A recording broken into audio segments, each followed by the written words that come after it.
two things. First of all, just to add, I did matriculate from JP, okay? With an F average. I still wonder what my mum did to get me that F average. And I just want to make sure you can all see my face and my head's not shining too much. All good? Excellent. Okay. So I'm going to start by explaining why I'm here.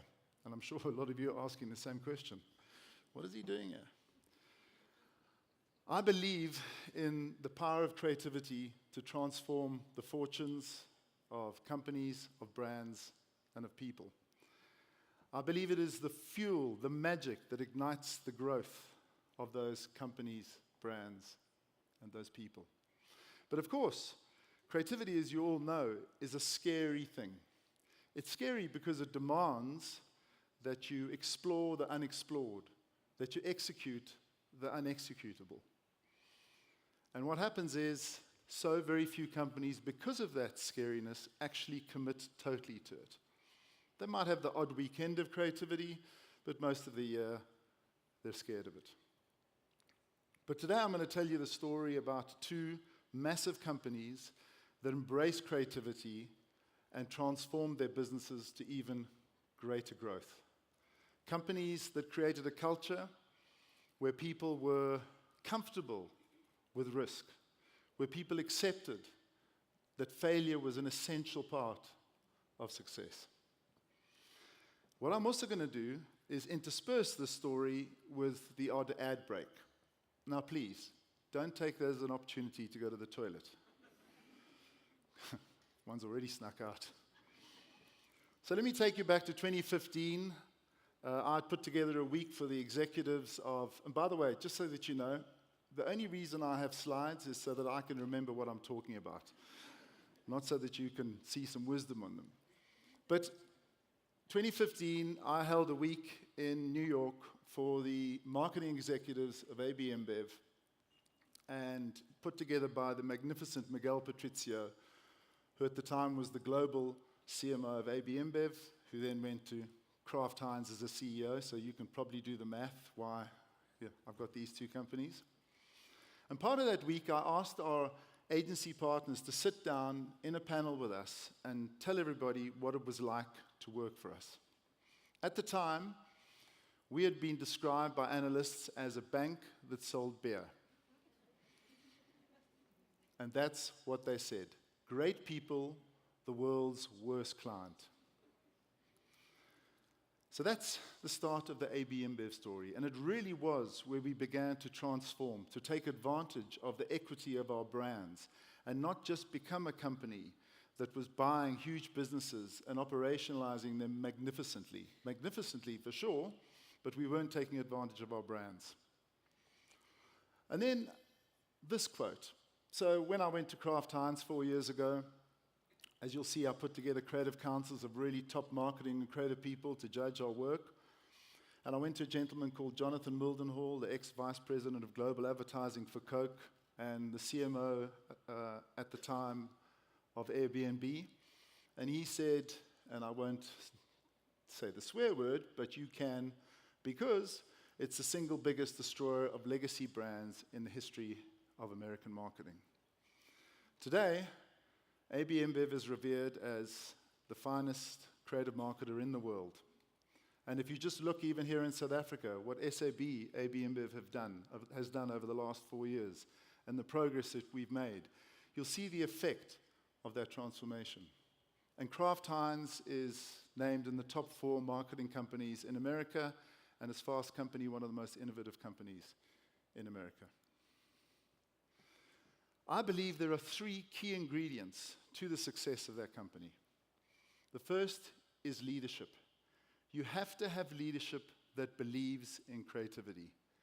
If the leaders walk the talk, then it liberates everyone else in the company to do the same. They feel secure, they feel protected, which is important when you're in creativity. Belief also inspires hope. And belief also inspires, and Alistair spoke about this, the key ingredients for success in creativity. and that is resilience. Resilience is the thing that makes you accept that failure is an incredibly important part of success. Resilience keeps you going. It gets you off the floor when some person like me walks in and says, your work's not good enough. You've got to keep going. You've got to keep going. The important thing about what you see from everything I'll show you today, what we try and do is obviously encourage that resilience, test the work, but also ensure that the failures take place more inside than they do outside to consumers. Occasionally, of course, we get it wrong. Here's the ad break.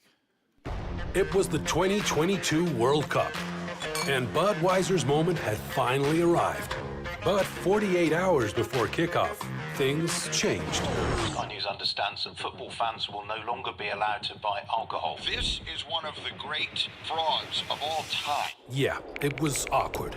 And one big question arose. What to do with all that beer? That was when we decided to flip the script. Budweiser will ship the unsold beers to the winning country and challenged the world to bring home the Bud.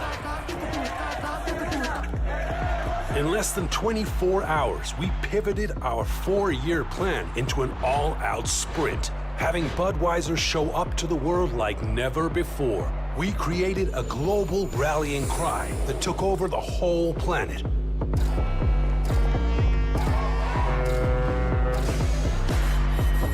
A gamified idea with local relevance that had football fans everywhere making noise. But who's gonna celebrate with all that Bud? a heartbeat. Argentina, champions of the world! Argentina's victory became a Budweiser takeover in the whole country.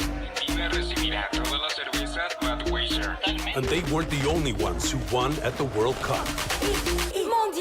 255 billion impressions. #1 global share of voice. More than 19.5 growth. $400 million in earned media. In 2022, Bring Home the Bud turned a major crisis into a massive opportunity, and it elevated the relationship between Budweiser and football fans for many World Cups to come. I chose that piece of work specifically for 2 reasons. Number one, I was at lunch with our fabulous global CMO, Marcel Marcondes, on that particular day, we were told. I do a lot of lunch, by the way, just so you know. And I saw the blood draining from his face. It was a massive thing for us. We responded rapidly in the company. And the point is, the company. So we would never have been able to do that had it not been for the fact that the entire company believes in the power of creativity and the power of an idea to fix something or to make something. Second most important ingredient, principles. I was talking a little bit about principles. The most important thing in life is to hold on to your principles no matter how much change is around you and how much change you experience. Keep your core principles and values and you will hopefully succeed. But we created principles that everyone in the company had to adhere to when it came to engagement with one another and engagement with our creative partners. And the most important part of those principles was what I call positive conflict. Positive conflict is essential when it comes to creativity and creating. Positive conflict allows you to interrogate not the person giving you the idea, but the idea itself. From positive conflict, great things come because you can see whether or not the idea that you're looking at and the work that you're looking at has the strength to survive out there in the real world. The key word is positive. So when you enter into that conflict, know that you're looking to find something good that you can turn into great. You're not looking to humiliate the team that are showing you the work or the person that's showing you the work. You're looking to make something good, but it must be conflict. We have 7 principles, by the way, before I show you this inside both companies. My advice to you is to find your own, providing they provoke positive conflict. Ketchup? Ketchup? I'm in way over my head.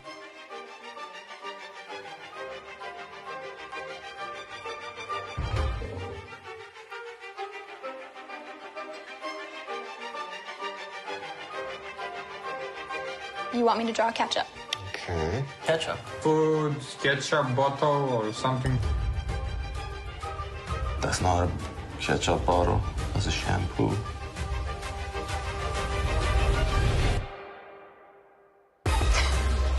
Heinz. Heinz bottle. Heinz ketchup Got a bottle. little bit old school.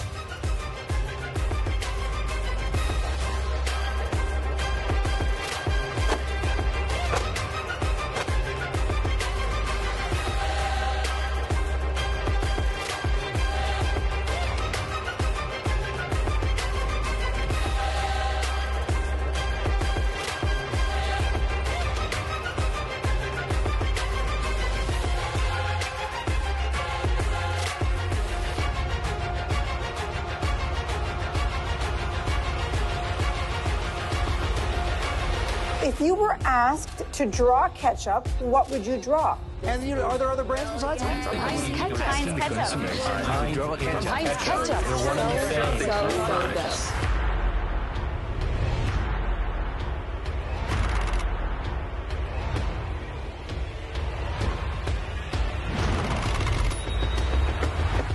Mustard. That's mustard. Yeah.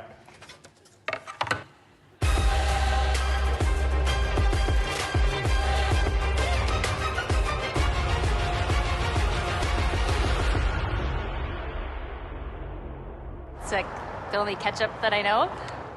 Yeah. I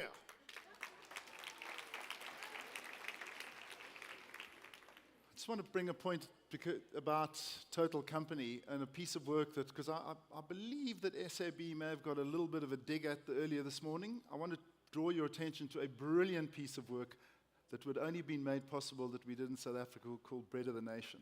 Okay, Total Company. Marketing has the idea, Total Company puts together. That's the kind of culture we're building. Processes, believe it or not, there's a creative person up here talking about process. I can see a few people fainting, okay? The truth about creativity is it thrives in chaos. There must be chaos. That's why conversations are so important. Conversations can become chaotic, particularly between marketing and creative people. They're wild. But you must surround that chaos with order. It's important to have that. And anyone running an ad agency will tell you order. I've got my ex-partner, Gillian Rightford, here. Oh, boy, did she suffer for years with me around. So what we do at ABI and at Kraft Heinz is we basically institutionalize creative marketing. And we create programs that, as I said, create processes and order around the creativity. At AB InBev, we have the Creative X program. And at Kraft Heinz, we have the ACE program, Accelerating Creative Excellence. We love an anagram in America, I've got to tell you. So let me tell you a little bit about, very quickly, or maybe not, because there's a thing shouting, hurry up, Matthew, hurry up. Okay. Let me talk a little bit about the Creative X program. There are 4 stages. You'll see the creative spectrum in the heart, and hopefully you can use some of these tools. The first is creative critique, where we have training programs for our people. That's on briefing, on feedback, and on probably the most important thing, helping people get better taste. Great marketers have excellent taste. Sure, it's a DNA thing, but it's also something that you can learn. Then we have brains trusts. Brains trusts are, in my opinion, the most critical part of our evolution. So we pick 4 or 5 brilliant people that are sort of just slightly outside the company. They don't work for the company. They're not part of our mainstream agencies. They're brilliant. They may be involved in data, media, digital. We've even brought an AI person on, whereas, no, like a real person that's talking AI.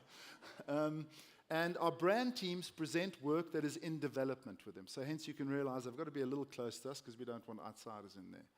And they present the work, and our job is to help those people, that brand team, get the work better. It can sometimes be a metaphorical bloodbath. It really can be. The first one we ever had was on Budweiser, and the team left the room crying. Now, if you're in the agency world, you understand that happens every single day. But in the marketing world, it was very difficult and different. Importantly, it teaches people about the positive outcomes of positive conflict. People witness it. It's live. It's there. Secondly, they don't have to listen to the brains trust. They can decide whether or not we have given them an opinion that is worth taking as advice. As you know, Opinions are things that you give. Advice is something that you take. So it's a key part of our people's development and our work development as well. And then you'll see the Creative Council. So together with the Creative Capabilities team, some of whom are here today, we will pick the best marketers and creative people that we believe in our regions or in the world. And we will ask them to sit in a council and judge our work and tell us what they think of our work. And you'll see the creative spectrum there. We use that through all these processes. And it's brutal sometimes. You hear what you don't want to hear. The work's already out there, by the way. The consumers are seeing it. So they're looking at it both as consumers and as professionals. And it allows us to know the truth about where our work is. Because sometimes you can't see the windows dirty when you're looking from the inside. And they enable us to do that. And we want the level, so we ask them, the level we want is the best in the world. Okay? Nothing less than that.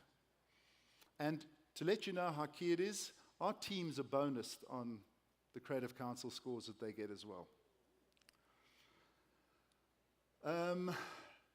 Celebration. We have the Creative X Awards, and I'll also show you the kind of Kraft Heinz iteration of this. Creative X Awards are really great. They're great. Once again, we get a great Cannes jury panel, better than Cannes actually, and they judge our work, their trophies, their awards, etc. But it's a time to celebrate the great work we've done and then to inspire the future work that we're going to do. I can tell you the Creative X Awards, when they first started, we had a few people entering. Now we get a deluge of entries all around the world from our teams. Creative Spectrum. It is such a great tool. I'm very close friends with a very good marketer called Fernando Machado, who he sits on a few of our councils, and he just said, wow, I don't need this. Well, you don't need it, Fer, because you're a genius, okay? But other people do need it. They need to know what's their intuition. They're feeling something about the work. How can I look at the spectrum and understand exactly what it is I'm feeling? So for many, many people, marketers, one of the things I've learned is they don't trust their intuition enough. And they end up in maybe land. Yes, no, maybe. A scale really gives them the opportunity to go yes or no, and to learn to trust their intuition a little bit more. Kraft Heinz, we have ACE. It's very simple, but I like the statement, we want a likely outcome rather than a lucky one. As you can imagine, we've adopted a lot of the policies that we have at AB InBev. Once again, Miguel Patricio and myself are the stream that keeps going between the two, and the fact that 3G used to own both companies also helped. And then we have a similar process as well: exposure, education, experience, and I can't read the last one, excitement. There you go. So we have similar process. Once again, institutionalizing creative marketing. Let me give you a quick thing. We do it brilliantly at AB InBev, brilliantly. We're still babies at Kraft Heinz are doing it. And in fact, we had a bit of a reorg in the beginning of the year. And for the first 6 months of the year, ACE was not a part of it. We didn't do brains trusts. We didn't do creative council. Our work dropped off significantly. Okay, we've now reinstituted it. Already within the last month or so, I've seen the quality of the work ramp up. We have a different scale, just because I wanted it to be different, because I didn't want to think I was ripping everything off from AB InBev. Slightly different, same thing, objective language to evaluate creative. Another ad break. El mar me ha dado todo. Nosotros, en cambio, le devolvemos basura. Hoje tem muito mais plástico no mar do que peixe.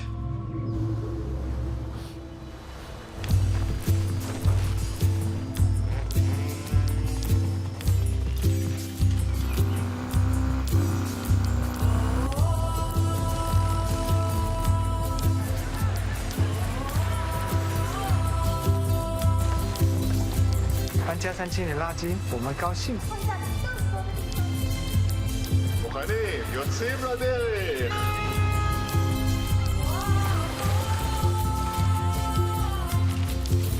Y ahora sí, vámonos.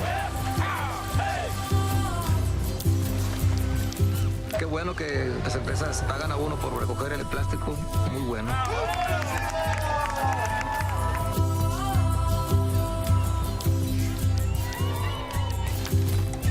O plástico, que era problema pra gente, hoje tá virando uma renda extra.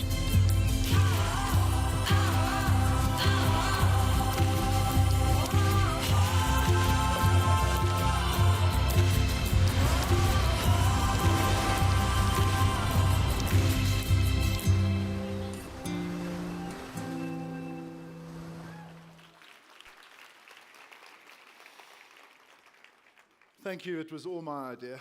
No. So let's talk about results. You know, boy, I have such a, as you can see, a passion about creativity. I know what creativity is. And creativity is a results-driven business. If it doesn't give you the results you target when you start the creativity, it is not creativity. It is wankery. Okay? Really simple. So, results. To me, I'm not talking about making CMOs famous and advertising agencies famous. I'm talking about making brands famous, products loved, results, shareholders in love with us, consumers in love with us. Those are the results we target. We take what we do seriously when it comes to creativity. We just don't take ourselves too seriously. So let me give you a few of those results, and let's start with the awards. So WARC is World Advertising Research Council that look at all awards when it comes to efficacy. We were, in 2018, number 42. This was the time when Marcel Marcondes, who's now a global CMO, moved to North America as a CMO. And so he became a weapon for us and an inspiration for everybody around the world to up their game. We went from 42 up to number 2 in 2021, and then 22, 23, and 24, we have been number 1.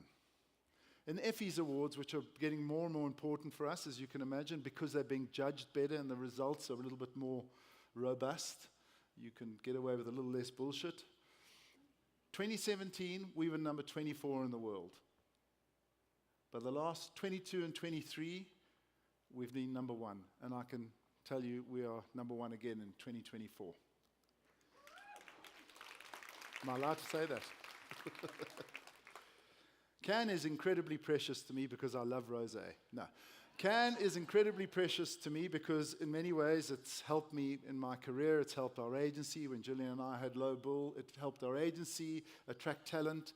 It's incredibly important for us in business nowadays because there's so many fascinating things going on. In fact, if you're a CEO and you're not at Cannes, you're in a bad place because there is where all the tech, all the stuff that's going to determine how we behave in society going forward is happening. All the companies are there, and it's almost like the awards are important now, but not as important as the whole event. So we love Cannes. We won the Cannes Marketer of the Year in 2022 and 2023, which was unprecedented. Nobody had ever done that before. It's a combination of the awards you've won, but also what you've done for creativity in the industry.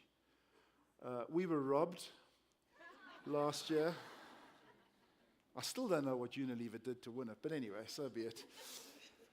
So we were the second most awarded company last year, and also very pleasing for me personally, and obviously for Miguel and our team at Kraft Heinz. We were the third most awarded because Apple and everything are tied for Kraft Heinz. And I'll show you a little bit about the results of Kraft Heinz a little bit later. So how is it going to look next year? There you go. It's announced again. Effie's most effective, WARC most effective. We've already won the Client of the Year at one show, the Client of the Year at Clio's, the Client of the Year at D&AD. Those are pure creative awards. They're not Effie's. We love them. We love winning them. But they're not the most important thing for us in the world. So that was all about the glory. What about the numbers? And this is just the most beautiful truth. Our most creative brands are leading the growth for our company around the world. The fastest growing core brand in the US is Michelob Ultra. It's now at number 2. Fastest growing global brand and probably the most valuable beer brand in the world, Corona. Fastest growing core brand in Brazil, Brahma. Fastest growing core brand in South Africa, Carling Black Label. Fastest growing core brand in Peru, I can't even read it. There you go. Also, always our most creative brands as well. And what about our shareholders and our people getting their bonuses? That is our revenue. Obviously, 2020 was a bit iffy. We all know why, but you can just see our revenue has just continued to boom up. And you're not talking about thousands or millions there. You're talking about billions, right? Look at that growth. This year is an all-time high for us. You all need an ad break because numbers, This isn't Heinz. I don't know what this is. Disgusting.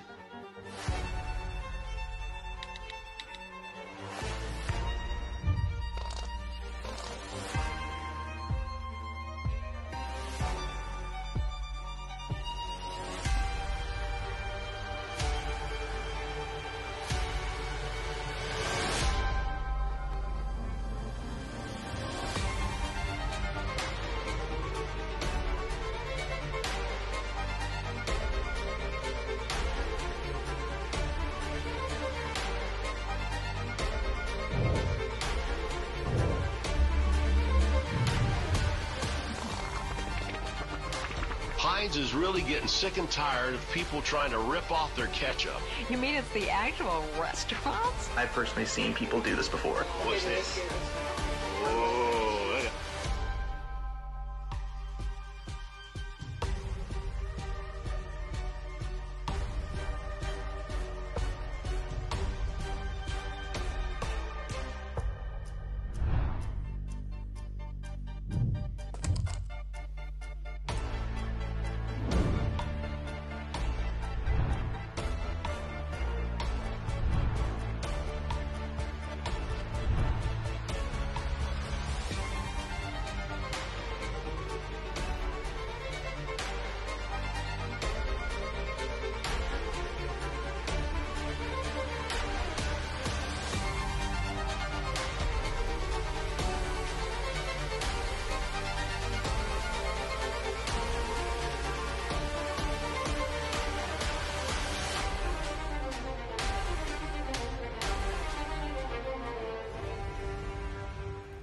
Yeah, baby. I've got to go really quickly now because Dale said if I went over time, I'd have to fly back economy. So here we go. Okay. These are our can lines through the years, including this year winning a Grand Prix for creative effectiveness, which honestly was one of the best moments of my life. Revenue, boom, there we go, all the way up. Billions again, record year, wonderful. I'm going to show you a fabulous piece of work that's all about a brilliant media idea. Colombian players are extraordinary, and our goals are celebrated all over the world. Except, well, in Colombia. Lo que se acaba de devorar. No te lo puedo creer. Qué triste es malo. Todos hasta el entrenador. As the iconic sponsor of football in Colombia, we had to bring joy back home. Aguila presents Unofficial Goals. With an astonishing average of 16.8 missed goals per game, we saw an opportunity to make it up to the fans, turning boring and static media into the most fun of all. We created goal-shaped mats that had motion sensors and placed them next to the goalposts. This way, every time a player missed a goal here, fans scored a beer here. Because every unofficial goal unlocked a real-time promotion, redeemable at stadiums, during TV and radio broadcasts. Por eso nosotros gritamos hasta los goles no oficiales. At sports bars. And of course, through e-commerce. Match after match, Unofficial Goals broke sales records, using traditional media to turn missed goals into celebrations. Ponen al lado dos arcos. 2, 3, 4, 5, 6 arcos. Es que son 6 arcos. Y por cada gol no oficial va a haber un 10% de descuento para que pida su frita, cerveza. A simple idea that is bringing joy and interest back to Colombian football. Okay, I'm jumping. Results were great. Okay. Next one. Heinz has the newest condiment mashup. This time it's ketchup and ranch, and they've decided to call it Cranch. What kind of monster would make something like Cranch? When it goes on sale, we'll see how long it lasts. Lion up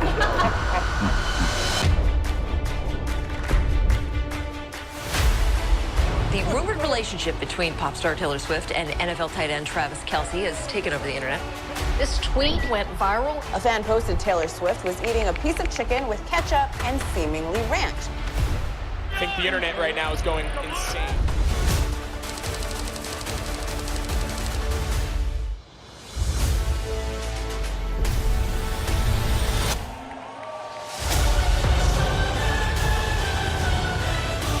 Heinz Ketchup, they have created a new sauce. It's called Ketchup and Seemingly Ranch. One viral Taylor tweet is inspiring an unexpected new product. Did you see that Heinz literally released a ketchup and ranch? And it was a record turnaround time. You don't think they can't create it in 2 days? Yes, they can. Heinz already has ketchup and seemingly ranch ads up in New York.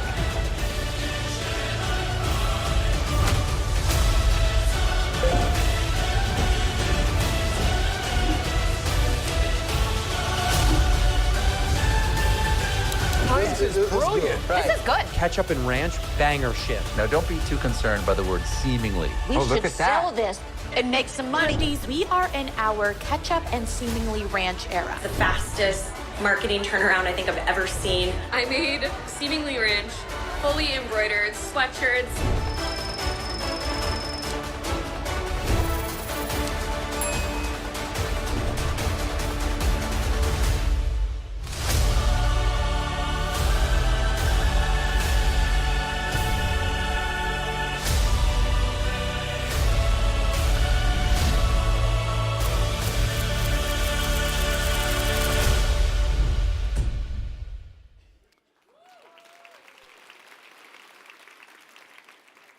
Am I allowed 2 more minutes? Yes, okay, good. Marketing departments don't make, and creative agencies don't make great work like that. Great, creative, innovative companies make great work like that. You can imagine, if the total company wasn't on board, forget about it. This is a text I got from a friend of mine, Ryan Reynolds. No. The only reason I'm doing that is just to tell you that Ryan texts me occasionally. There's a really cool case study. We did a whole big thing with Deadpool, because he actually texted me to say, it's our code names on set. I'm ketchup, he's mustard. So we did a whole campaign about that. Do you want to see it? Yes. Okay. Why are you putting your mask back on? Super hard to eat while I'm wearing it. It's super hard to eat when you're not.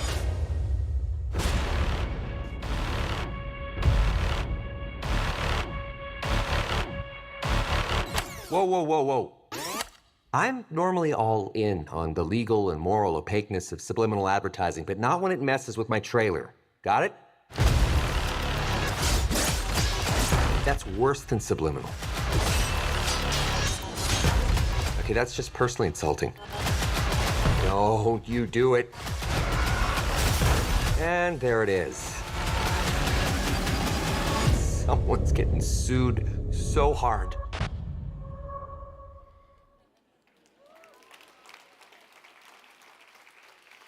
I told Ryan that I thought his voiceover performance wasn't the best. That was a highlight of my career. You know this flag? Okay. What I've shown you today is not a secret sauce. We share these principles, these processes with everybody in the world. At Cannes, we did a huge presentation that had thousands of people. Don't be like Donald Trump, Matthew. 2001 person came to it. And we share everything that we do. And, and already companies like McDonald's and Pepsi and Nestle, etc., are adopting a lot of these ideas that we have, and they're putting their own skew on it.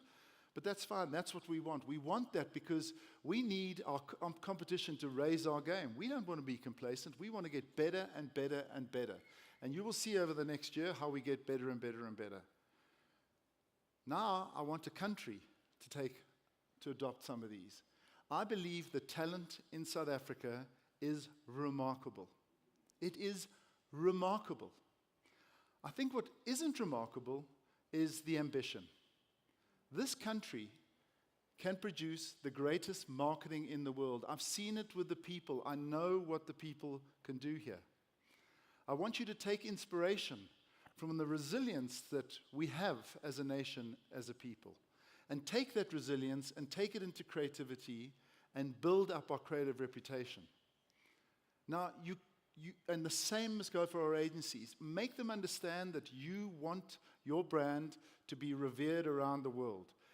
You don't just want to be the most creative marketer, or if you aim to be the most creative marketer in Benoni, there's a very good chance you'll be able to achieve that.